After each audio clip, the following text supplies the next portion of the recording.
इस चिड़ियाघर में जितने भी जानवर थे वो असल में इंसान थे जो जानवरों का रूप बनाकर रह रहे थे, लेकिन किसी को भी जरा सा शक नहीं हुआ कि ये जानवर नकली हैं। जब स्टूडेंट्स चिड़ियाघर देखने आए तो उन्होंने एक नकली शेर देखा। कुछ लोग जानवरों पर पत्थर भी फेंकने लगे, लेकिन केयर टेकर ने टाइम पर उन्हें रोक लिया। ऊदबिलाव वाला आदमी कभी पकड़ा नहीं गया क्योंकि वो हमेशा पेड़ से लटका रहता था। जिराफ को तो लोग दूर से ही देखते थे क्योंकि कोई इंसान असली जिराफ की तरह बन ही नहीं सकता। एक दिन एक लड़के ने ध्रुवीय भालू पर कोल्ड ड्रिंक फेंक दी। वो इतना प्यासा था कि जब किसी ने नहीं देखा तो उसने वो कोक उठाकर पी ली, लेकिन किसी ने उसका वीडियो बना लिया और सोशल मीडिया पर डाल दिया। बस फिर क्या था, चिड़ियाघर का ये भालू रातों रात फेमस हो गया। अगले ही दिन हजारों लोग उसे देखने आ गए। चिड़ियाघर की कमाई भी अचानक बहुत बढ़ गई। लोग उसके लिए ढेर सारी ड्रिंक्स लाने लगे क्योंकि सबको उसका मजेदार बिहेवियर बहुत पसंद आने लगा था। धीरे धीरे बाकी जानवर भी कोल्ड ड्रिंक पीकर अजीब अजीब हरकतें करने लगे। लोग हंसते रहे, मजे लेते रहे और पूरा जू एक अजीब सी खुशी से भर गया। कुछ ही समय में ये अजीब सा चिड़ियाघर पूरी दुनिया में फेमस हो गया। अगर पूरी कहानी देखनी है तो इस मूवी का नाम है सीक्रेट जू। ये दुनिया का सबसे अजीबो गरीब स्कूल था। जो भी स्टूडेंट दो छोटी बनाकर आता, प्रिंसिपल तुरंत उसे पकड़कर बड़े सख्त अंदाज में स्कूल से बाहर भेज देती। एक बार एक शरारती लड़के ने प्रिंसिपल का केक चोरी कर लिया। जब प्रिंसिपल क्लास में आई, लड़का ऐसे एक्ट करने लगा जैसे उसे कुछ पता ही ना हो, लेकिन खुशबू से ही प्रिंसिपल समझ गई कि गलती इसी की है। सजा में प्रिंसिपल ने 100 किलो का केक मंगवाया और लड़के को कहा कि इसे आखिरी टुकड़े तक खत्म करे। उधर एक और बदमाश ने प्रिंसिपल की चाय में छिपकर एक छिपकली डाल दी। प्रिंसिपल को लगा कि ये किसी लड़के की शरारत है और उसने उसे पकड़कर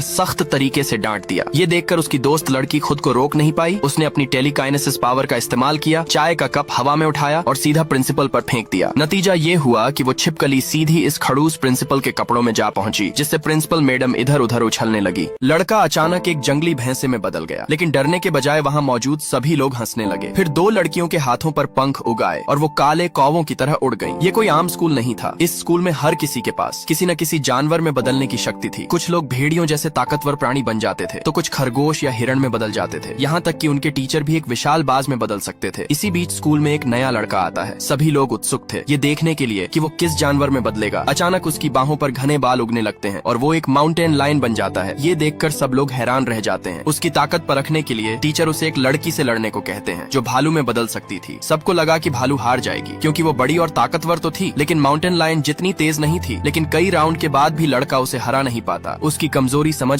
टीचर उसकी ट्रेनिंग शुरू कर देते हैं। हर रोज लड़का जंगल में जाता और माउंटेन लायन बनकर टीचर के साथ पूरी जंगली सीमा तक दौड़ता। उसके आगे इंसानों की बस्ती थी जहाँ जाना सख्त मना था। अगर इंसानों ने उन्हें देख लिया तो वो उनका शिकार कर सकते थे। एक दिन जब लड़का आराम कर रहा होता है तभी उसके ऊपर से एक ड्रोन उड़ता है। शिकारियों ने तुरंत अपने कुत्ते छोड़ दिए। लड़के को खतरा महसूस होता है और वो दौड़ने लगता है, लेकिन तभी उसे समझ आता है कि उसे भागने की जरूरत ही नहीं है, वो बस वापस इंसान बन सकता है।